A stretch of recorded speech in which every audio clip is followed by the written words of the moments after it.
जय छात्र धर्म, जय भवानी। खेद व्यक्त करती हूँ, माफी मांगती हूँ कि आपके बीच में अभी देर से आई हूँ, हालांकि मैं रात में आ गई थी। हम लोग सुबह से थे कि घेराव करेंगे या अपने भाइयों का इंतजार कर रहे थे। पुलिस करीब 3 गाड़ियों के साथ हमारे पीछे लगी हुई थी और हमें इस कैथल में कहीं भी खड़ा होने नहीं दिया, पानी पीने नहीं दिया, चाय पीने नहीं दिया। 3-4 गाड़ियां थी, अपने भाई लोग थे। तो हम लोग अनाज मंडी गई पुरानी, वहां से उन्होंने भगाया। हमें तो यहाँ के बारे में मालूम नहीं, कैथल 1 नंबर गेट पे आए। उन लोगों ने 3-4 गाड़ियों से आगे अपने बच्चों को पटक पटक के चिड़चिड़ के मारा। मैंने कहा इनको क्यों मारा, मुझे धक्का दे दिया। उसके बाद एक बच्चे को, जो कि अपना भाई है, उसकी 50,000 का फोन, अंगूठी, 6,000 रुपए और कहा जान से मार दूंगा, सब यहाँ से भाग जाओ, राजपूत मत करो। क्योंकि मैं लेडी थी, सारे लोग थे और उनकी गाड़ी भर रही थी। मैंने खींच लिया कॉलर, हमने कहा सुनो इसका फोन दो। हालांकि फोन नहीं दिलवा पाई, वो लोग सारे लोग पकड़ कर बहुत मार रहे थे। उसको चोट लगी, मैं सिविल अस्पताल भागी, उसका मैंने मेडिकल कराया, 2-3 घंटे मेडिकल में लगा। वो जाति पूछने लगे, मुझे जाति और मेडिकल से क्या मतलब है। मैं इसलिए बात बता रही हूँ, अगर युवा साथी हमारे किसी भी कार्यक्रम को सफल करता है और उस युवा साथी के साथ दुर्घटना होती है या कोई मुकदमे लगते हैं और हम उस युवा भाई को छोड़ के अपना काम करने लगते हैं, उसको वहीं पे छोड़ाते हैं। मेरी ये कोई आदत नहीं है। मैंने उसका मेडिकल कराया 3 घंटे में। उसके बाद मैंने अभी तक ब्रश भी नहीं किया। मेडिकल कराने के बाद थाने में गई, थाने वाले कह रहे चौकी में जाओ, चौकी वाले बोले थाने में जाओ। ये करती रही मैं। अभी मैं एसएचओ को वही हंकार रही थी कि मैडम माफ करिए, आप आइए, एप्लीकेशन हम ले लेंगे। मैंने कहा हमारा क्या बायोडाटा निकाल लिया, क्योंकि मैं वहां से कर रही थी लाइव, उन्होंने सबका फोन छीन लिया। लाइव कर रही थी, धूप में दिख नहीं रहा था कि मैं आगे देख रही हूँ कि पीछे कैमरा आगे के पीछे, वो कहीं शॉट में आ गया और 6-7 हज़ार में लाइव हो गया, वायरल हो रहा है। तो एसएचओ साहब बार-बार फोन कर रहे हैं। अब मैं अपने समाज की बात पर आती हूँ। मैं 12 साल से समाज में बिना किसी भी संगठन, बिना किसी पद के काम मैंने किया है। राजपूतों के लिए जब मैं संविधान पढ़ रही थी तो मैं एक चीज निकालना चाह रही थी कि चुनाव चिन्ह से पार्टियां तो अमीर हो गई पर देश गरीब होता जा रहा है, क्या उपाय है। तो मैं, क्योंकि मैं कॉन्स्टिट्यूशन अपना संविधान पढ़ रही थी, हालांकि मैं संविधान का फेवर नहीं करती हूँ, रिस्पेक्ट भी नहीं करती हूँ। मैं 2013 में केजरीवाल जी से मैं अलग हुई। अलग होने के बाद में मैंने संविधान पढ़ती रही, मैंने कभी पार्टी नहीं ज्वाइन करूंगी। उस संविधान में मुझे एक चीज मिल गई कि पार्टियां तो चुनाव लड़ नहीं सकती, पार्टियां नाम की कोई चीज आपके संविधान में व्यवस्था नहीं है। रहे हमारा आपका काम क्या हो सकता है, चेहरा लाइए, चुनाव चुनिए, पार्टियों की बिकवाली है, पार्टियों का प्रतीक हो सकता है पर जनप्रतिनिधियों का प्रतीक उनका चेहरा होना चाहिए। चुनाव आयोग में गई, लाखों रुपए पिटीशन करने के लिए हमें एक मिला, जी ने पिटीशन जमा कर दी, उन्होंने खर्च किया। चुनाव आयोग ने मेरी लाइसेंस रद्द कर दिया, सुप्रीम कोर्ट का मतलब तोड़ दिया हमें। फिर मैंने एक पार्टी बनाई जिसका कोई चुनाव चिन्ह नहीं है, और जो चेहरा आता है चुनाव चिन्ह की जगह, फेस जो प्रत्याशी लड़ता है, ईवीएम मशीन पर एक चेहरा आता है ब्लैक एंड व्हाइट, वो मैं लाई लड़के कि अपना राजपूत भाई कल को कहीं भी रहेगा, अगर चेहरा की जगह पे कलर चेहरा भी आ गया या चेहरा ही चुनाव चिन्ह हो गया तो आप हम दरी नहीं बिछाएंगे, हमारा राजपूत कहीं भी रहेगा, उसके डीएनए में एडमिनिस्ट्रेशन है। तो वो आज नहीं कल को पार्टी कहेंगे भैया आके रुपया ले लो और 10 करोड़ रुपया ले लो और आए के तुम हमार चुनाव लड़ो। तो ये कि मैंने महीन काम किया अपने राजपूत समाज के लिए। दूसरी बात, मैं सिस्टम से हमेशा लड़ती रही, अमित शाह जी से लड़ती रही। और जब आपके बिपिन रावत जी का मर्डर किया गया, मैंने कभी नहीं किया कि उनका प्लेन क्रैश हो गया, उनका जब मर्डर किया गया तभी मैंने गृह मंत्री जी से पूछा कि आपका काम क्या सिर्फ चुनाव की रणनीति बनाना है? देश का युवा कहाँ जा रहा है? देश में सुरक्षा नाम के दुनिया भर के प्रोजेक्ट्स होते हैं युवा के लिए, आयोगों, एक ऐसा कोई जमीन का कण नहीं है जिसमें आपके लिए कोई एनजीओ नहीं है। इतने एनजीओ, इतना आयोग होते हुए भी हम सब अधूरे हैं, भूखे हैं और परेशान हैं। अब राजपूत समाज की बात पे आ जाए, राजपूत भाई आप लोग प्लीज थोड़े से बैठिए।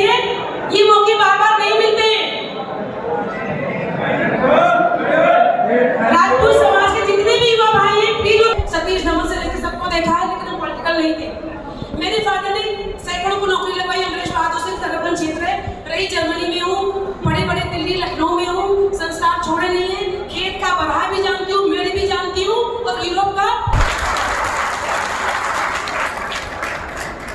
लिहाजा मेरे पापा ने कहा अगर तुम हम शिक्षा दे रहे हैं अपने अधिकार के लिए, पूछो, सुनते नहीं तो लड़ो। वो तब भी नहीं सुनते तो चीखो, अगर तब भी नहीं सुनते तो अधिकार मांग के जाके छीन के ले आओ। हमारा युवा आज की डेट में समाज के 10 मुखिया हो गए, और भैया तुम ठीक हो? हाँ चाचा ठीक है। अरे भैया का तो विकास हो गया, नेताजी का तो विकास हो गया। उन्होंने भैया को कंधे मार के कह दिया नेताजी ने तुम ठीक हो, भैया ठीक है, और सभी युवाओं का विकास हो गया। युवाओं को झंडा डंडा पकड़ाने के बाद में हमारे राजपूत समाज के लिए आज तक के संगठन ने, आज तक की राजनीतिक पार्टियों ने, आपके एमपी एमएलए ने जो हमारे टैक्स से पलते बढ़ते हैं, उन्होंने क्या किया? 566 रियासतें हमने दी। जैसे हम लोग लामबंद होते हैं एक जगह बैठे हैं, क्या कभी आपके एमपी एमएलए लामबंद हुए एक जगह बैठे कि हमें भी कोई बिल पास कराना चाहिए, हमें भी कोई एक ऐसी कानून नियम लाना चाहिए जो राजपूत समाज के लिए, चाहे तो बच्चा कमा पाए या किसी वजह से आरक्षण की वजह से कुछ भी, अगर उसके घर में कोई भी जरिया खत्म हो जाता है तो राजपूत समाज का एक नेता, एक संगठन उसके साथ कितना खड़ा हुआ है। हमने आंदोलन किया, माँ पढ़ाओ माँ रैली, 6 पंचायत, बच्चे तो भ्रम में आ गए। रिजल्ट क्या रहा उसका? तुमने नीचे से सेटिंग कर ली, हजारों लोगों ने तुम्हारा साथ दिया, तुमने अपना चेहरा बना लिया, तुम सरकार से अंडरस्टैंडिंग मेंटेन कर ली है। ऐसे नेताओं को प्रश्न करिए, गुनाह है आपके उसमें कि जो नेता 4 चौपर से 20 गाड़ी से घूमता है और आपके पास बच्चे की एक हेल्दी डाइट के लिए 2 टाइम सब्जी भी थाली में नहीं होती है, वो नेता, वो एमपी एमएलए इतना भी, और आपकी थाली खाली। ऐसा एमपी एमएलए आप रहने दीजिए। युवाओं से निवेदन है, प्रश्न करना शुरू करिए, झंडे उठाइए मत, गांव-गांव जाइए, सिर बनाने की बारी है, सिर गिनने की बारी है, सर कटाने की बारी नहीं है। और जितने नेता आपके पास वोट मांगने के लिए आए, हम तो यही कहते जूते मारो 4, तुम्हारा बेटा अमीर, तुम्हारी सारा पैसा सारे शेयर में लगा हुआ है, कंपनी में यहाँ से लेके वहाँ लगा हुआ है, तुम्हारा पैसा फिल्मी दुनिया में लगा हुआ है। फिल्मी दुनिया के बाहर लोगों ने पिछली राइज में PIL की थी, 1 करोड़ में मेरी PIL मुखियाओं ने खरीद ली, आदित्य चोपड़ा को नोटिस भिजवाई। मैंने पहली बार क्षत्रिय गठन बोर्ड की मांग की थी, और मैंने वो भी मांग की थी इतिहासकारों को एक सनातन बोर्ड की स्थापना हो, जिसमें हमारे इतिहासकार हो जो इतिहास को जानते हो, और जो भी हमारी मूवीज बनती है, हमारे सीरियल्स बनते हैं, उनको बायोपिक बनाने का अधिकार नहीं है। ऐसी चीजें, बहुत सारी चीजें डेवलप है जो इस समय बात नहीं कर सकते क्योंकि सब मिक्स मैच हो रहा है। तो अपने महापुरुषों की बात है, तो उसमें ये मैंने कहा था, जो भी महापुरुषों पर मूवी बनाई जाएगी, पहली बात तो बायोपिक बनाने का अधिकार किसी को नहीं है। अगर बायोपिक बनाने का अधिकार है तो पहले सनातन बोर्ड से NOC ली जाएगी, राष्ट्रीय पुरातत्व सर्वेक्षण विभाग से नोटिस ली जाएगी, रॉयल इनकम जमा की जाएगी, और जो मूवी या सीरियल से एक रॉयल इनकम आती है वो राज्य सरकारें उस मुफलसी की जिंदगी जी रहे हुए राजा महाराजा के परिवारों को समीक्षा करवा के, सर्वे करा के उनको देगी। ये मैंने मांग की थी अपने PIL में, जो लखनऊ में आज भी पड़ी हुई है, और आपके कुछ संगठन थे जयपुर के मुखिया लोगों ने मेरी PIL बेच दी। मैंने उससे प्रश्न करना शुरू की, शायद आप लोगों ने मेरी कई सारी वीडियो भी देखी होगी, बहुत बढ़िया आया मैंने सबको, अंग्रेजी भी खूब आती है, हिंदी भी खूब आती है, तो बेवकूफ मत बनिए आप लोग। सबसे पहले अगर आपका नेता आता है तो आप बोलिए, एक विधायक को अपना प्राइवेट बिल पास करने का स्वयं का अधिकार होता है, एक किसी मुद्दे पर लोकल पे वो बिल पास कर सकता है, आप लोगों को नॉलेज नहीं है। तो आज बारी किसकी है? जो भी संगठन काम कर रहे हैं वो संगठन एक होकर एक बार चेतावनी दे, फिल्मी भागों को, आपके नेताओं को चेतावनी दे, तुम्हें हम वोट नहीं देंगे, वोट का नोटा मत दबाओ, बहिष्कार करो, वोट डालने नहीं जाएंगे, जाओ, चालना ही नहीं है वोट। तुम इतने अमीर हो गए, हम वहीं के वहीं रहे, शिक्षा तुम्हारे हाथ में, शिक्षा की फीस कितनी वृद्धि हो रही है उसका कोई नियम नहीं है। हमारे महापुरुषों पर कुछ भी कोई कर रहा है। गुर्जर समाज और गुर्जर समाज में एक अंतर है, गुर्जर जाति है और एक उनका समाज था।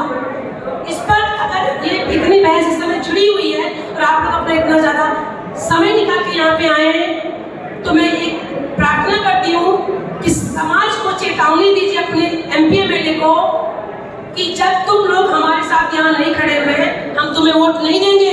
और अपनी क्षेत्रीय पार्टी बनाई है, बहुजन पार्टी हो सकती है, सब पार्टी हो सकती है, क्षेत्रीय पार्टी, सच्चे समाज की पार्टी बना के अपने बच्चे को, जो सामाजिक कार्य करता है, उसको तुम पार्लियामेंट भेजो, उसको तुम विधानसभा भेजो, उसको प्रधानी से लेकर पंचायती तक जिताओ, तब वो लोकल प्रश्न करना शुरू करेंगे विधानसभाओं में। गुर्जर जाति की रही बात, तो मैं चेतावनी देना चाहती हूँ, यहाँ के जो भी गुर्जर समाज का नेता है उसको मैं चेतावनी देके जा रही हूँ। कुछ दिनों में एक साइनिंग पेपर हम लोग पास करेंगे, सभी संगठन समर्थन लेंगे।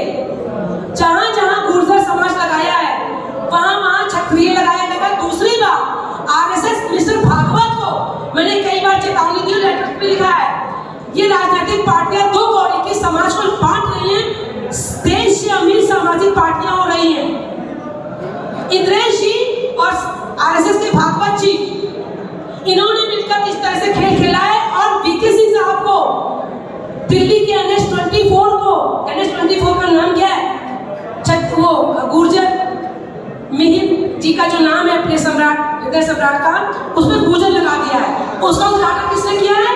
आपके वीके सिंह ने।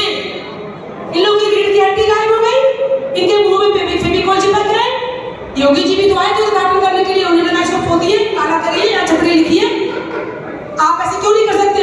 आप पार्टी की राजनीति करते हो, जब आप पर संकट आता है समाज आपको वहां पे संभालता है और आपको पार्टी की नीति में आप एक लाइन में खड़े रहते हैं, तो आप उनको अंतिम लाइन में भेजिए। इस बार वोटों का बहिष्कार करिए। कोई भी राजपूत समाज को वोट नहीं देगा। एक जगह पर 100 लोग खड़े करिए, 500 वोट काटिए, पर इनको हराइए। प्रश्न करना बहुत जरूरी है लोकतंत्र में। विरोध का मतलब विद्रोह नहीं होता। अगर हमारे विरोध खत्म हो गए, आने वाली पीढ़ियां खत्म हो जाएंगी।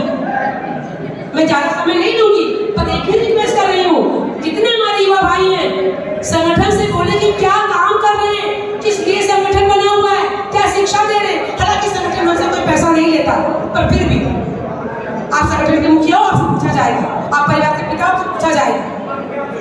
तो संगठन को चेतावनी दीजिए कि भाई संगठन है, हम लोग पदाधिकारी हो गए, पर आप काम क्या कर रहे हैं। इसी पर अपने बात का विराम देती हूँ मैं, क्योंकि मेरे अंदर इतनी ज्यादा उग्रता है और मेरा 10 आईडी बंद हो चुकी है। और मैं कहती हूँ मैं दादी हूँ, बाकी नहीं हूँ। शहनाज हुसैन जो आपका एमएलसी का नेता है, अमित शाह जी ने मुझे 2 बार बैठने को तो तुम क्या लोगे।